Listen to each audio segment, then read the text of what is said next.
They're finally ready to seal our existing home because we have energy targets on this home that we're hoping to showcase. The end goal is going to be to make this house carbon neutral. So doing air barrier is the first step to our project because we would target the one big thing that could save a whole lot of energy, which is air leakage.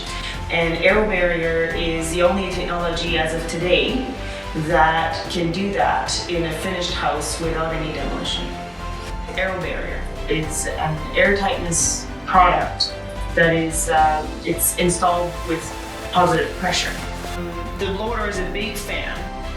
These blowers can go up to about 6,000 CFMs. So by pushing or forcing air into the house, the house is going to want to blow up to the outside.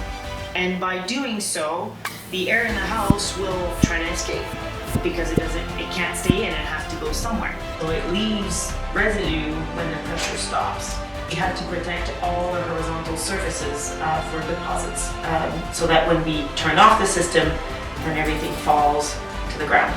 It doesn't damage anything. It could be sticky per my hands. We'll get it all off. So without major renovations or fairly disruptive renovations, air barrier is the easiest way that we know of to bring down the air leakage rate at an existing home substantially.